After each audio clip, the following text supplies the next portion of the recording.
రాకడ ఎంత సమీపముగా ఉన్నది, రాకడ యొక్క గుర్తులు ఎంత వేగిరముగా జరుగుతున్నవి, రాకడ యొక్క ప్రవచనాలు ఎంత సమీపంలో ఉన్నవి అనబడేటువంటి విషయమును మనము మరి తెలుసుకున్నటువంటి వారిగా ఉన్నాము. ఈ దినాలలో చూస్తే రాకడ అనేది చూస్తే చాలా మంది ఏమంటున్నారంటే రాకడకి సిద్ధపడండి అంటే మాకు విద్య లేదు అనబడేటువంటి వారు చాలా మంది ఉన్నారు.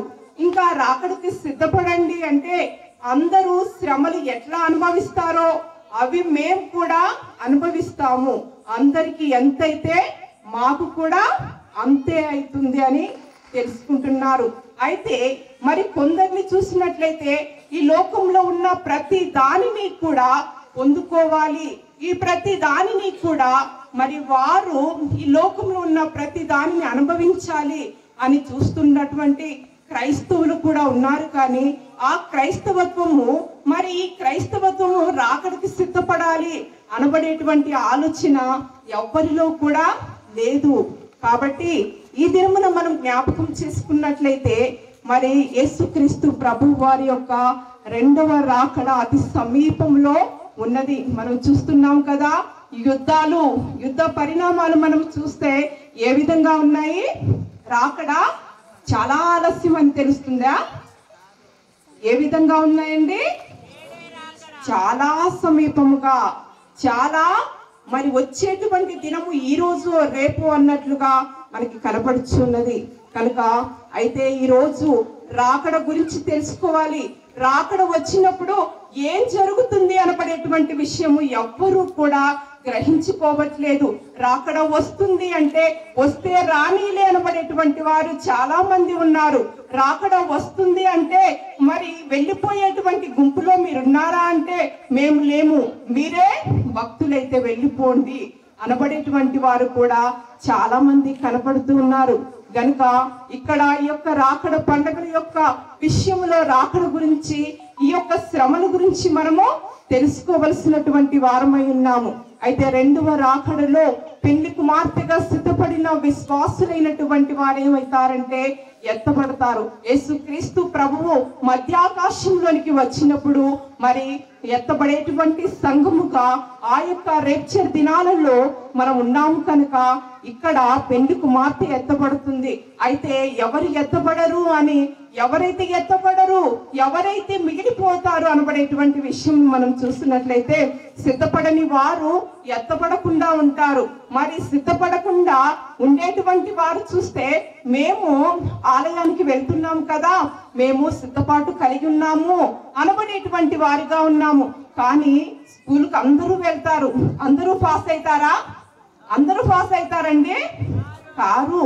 ఎవరు పాస్ అవుతారు? మంచి తెలివి కలిగిన వాళ్ళు.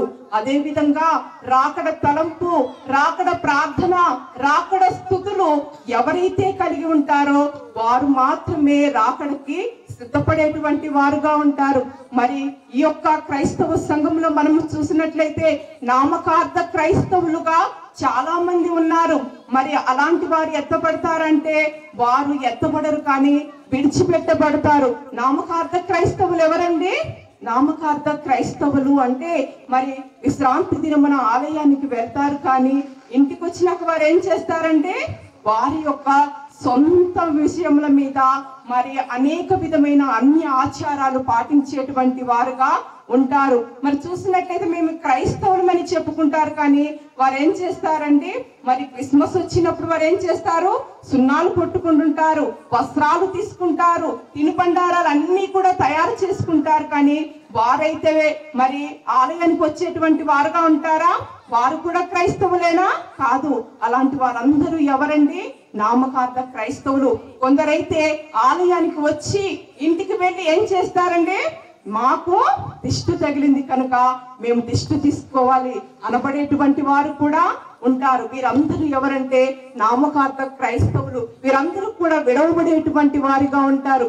మరలా చూసినట్లయితే దైవ భయం లేనటువంటి వారు ఎవరైతే ఉంటారో వారందరూ కూడా విడవబడతారని యొక్క వాక్యములో నేను తెలియపరుస్తూ ఉన్నాము. మరి లోకస్తులు కూడా విడిచిపెట్టబడతారు. అయితే తర్వాత ఏం జరుగుతుందంటే ఈ విడిచిపెట్టబడిన తర్వాత 7 సంవత్సరాలు మహాశ్రమలు భూమి మీద ఉంటాయండి. ఎన్ని సంవత్సరాలు? 7 సంవత్సరాలు మహాశ్రమలు భూమి మీద ఉంటాయి. దీనినే మరి అయ్యగారు అంటారు 7 ఏళ్ల శ్రమ కాలము. ఇది భయంకరమైనటువంటి శ్రమ కాలం అని తెలియపరుస్తున్నాడు. కాబట్టి చూసినట్లయితే ఆ యొక్క 7 సంవత్సరాలలో మరి చూసినట్లయితే దేవుని ఉగ్రత అనబడేటువంటి శ్రమ ఒకటై ఉన్నది, సైతాను ఉగ్రత అనబడేటువంటిది 2వ శ్రమ అయి ఉన్నది, సృష్టి ఉగ్రత అనబడేటువంటిది 3వ శ్రమ అయి ఉన్నది. అయితే అదే విధముగా రాకడ వెళ్ళిపోయినటువంటి తర్వాత 7 ఏళ్ల శ్రమ కాలంలో భూమి మీద ఏం జరుగుతుందంటే 7 ముద్రలు, 7 బూరలు, 7 పాత్రలు కుమ్మరింపబడతాయండి. 7 ముద్రలలో మరి చూసినట్లయితే ఇక్కడ 7 ముద్రలు, 7 బూరలు, 7 పాత్రలు మొత్తము కలిసి 21 శ్రమ భూమి మీద కుమ్మరింపబడుతుంది. దీనినే 21 ముటక్కాయలు అని మరి మన యొక్క దైవజనులైనటువంటి అయ్యగారు తెలియపరిచిన్నారు. మరి చూసినట్లయితే ఇక్కడ విడవబడేటువంటి వారి యొక్క స్థితి ఎరుగక రాకడికి సిద్ధపడినటువంటి వారుగా అనేకులు కనపడుతూ ఉన్నారు. ప్రకటన గ్రంథము 6వ అధ్యాయము 15వ వచనము ఒకసారి చూసినట్లయితే భూరాజులను, గనులను, సహస్రాధిపతులను, ధనికులను, బలిష్ఠులను, ప్రతి దాసుడును, ప్రతి స్వతంత్రుడును కొండ గుహలలోను బండ సందులలోను దాక్కుని సింహాసనాసీనుడై ఉన్నవాని యొక్కయు గొర్రెపిల్ల యొక్కయు ఉగ్రత మహాదినము వచ్చెను. దానికి తాళజాలిన వాడెవడు? మీరు మా మీద పడి ఆయన సన్నిధికిని గొర్రెపిల్ల ఉగ్రతకును మమ్మల్ని మరుగు చేయండి అని పర్వతములతోనూ బండలతోనూ చెప్పుదురు అనబడేటువంటి విషయంను మనం చూస్తూ ఉన్నామండి. రాకడ సమయంలో ఏ విధంగా ఉంటుందంటే ఎంతటి రాజులైనప్పటికీ, ఎంతటి గనులు ఆస్తి కలిగినటువంటి కోటీశ్వరులైనప్పటికీ కూడా, ధనికులైనప్పటికీ, ఎంత బలము కలిగినటువంటి వారైనా కానీ ప్రతి దాసుడు, ప్రతి స్వతంత్రుడు ఏమైపోతాడు? కొండ గుహలలో, బండ సందులలో దాక్కుని ఉంటారండి. వారు ఇంకా ఏమైతారంటే పర్వతంలో చెప్తారు, మరి బండలతో చెప్తారు ఏమని? గొర్రెపిల్ల ఉగ్రత మహాదినము వచ్చిన్నది, మీరు మా మీద పడి మమ్మల్ని మరుగు చేయండి అంటారు.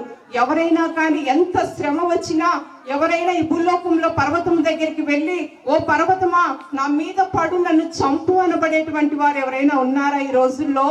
ఎవ్వరూ కూడా లేరు. మరి బండల దగ్గరికి వెళ్ళి, కొండల దగ్గరికి వెళ్ళి ఓ కొండలారా నా మీద పడండి అని తెలియపరిచేటువంటి వారు ఎవరైనా ఉంటారా? ఎవ్వరూ కూడా ఉండరు. కానీ 7 ఏళ్ల మహాశ్రమలు ఎంత భయంకరమైనవంటే కొండల దగ్గరికి, పర్వతముల దగ్గరికి వెళ్ళి పర్వతములారా మా మీద పడండి, మమ్మల్ని చంపేయండి అని మరి వారు వేదన పడేటువంటి మనుషులుగా కనపడతారండి. కనుక ఈ విషయమును మనం ఎంతైనా జ్ఞాపకం చేసుకోవాలని తెలియపడ కాబట్టి గమనించేటువంటి మాట ఏంటంటే మరి బూరలో భయంకరమైనటువంటి శ్రమలు రాబోతున్నాయి. ఇది ఏమన్నా తెలియపరిచేటువంటి శ్రమలు ఏంటంటే 7 ముద్రలు, 7 బూరలు, 7 శ్రమలు మనం చూసినట్లయితే బూరలలో మరి ఇప్పుడు అన్ని శ్రమల గురించి ధ్యానించుకునేటువంటి సమయం అయితే లేదు. కాబట్టి ఒక్క శ్రమ, 21 శ్రమలలో ఒక్క శ్రమను గురించి తెలియపరుస్తూ ఉన్నామండి. కాబట్టి బూరలలో భయంకరమైనటువంటి శ్రమలు రాబోతున్నాయి. ఏ బూరలో? 5వ బూరలో దేవుడు మరి పరలోకంలో ఉన్న సింహాసనం దగ్గర ఉన్న దేవదూతలు బూరలు ఊదుచుండగా మరి అన్నిటి కూడా శ్రమలే. కానీ ఇప్పుడు తెలియపరుచుకునేటువంటి వాక్యం ఏంటంటే 5వ బూరలో ఉన్నటువంటి శ్రమ అది ఏ విధంగా ఉంటుందంటే ప్రియులారా, వేదనకరమైన సంఘటనలు అప్పుడు జరుగుతాయి. 5వ బూర శ్రమలో ఎంతో భయంకరమైనటువంటి పరిస్థితి గుండా ఈ మనుషులు వెళ్ళబోతూ ఉంటారు. కాబట్టి చూసినట్లయితే 7 బూరలు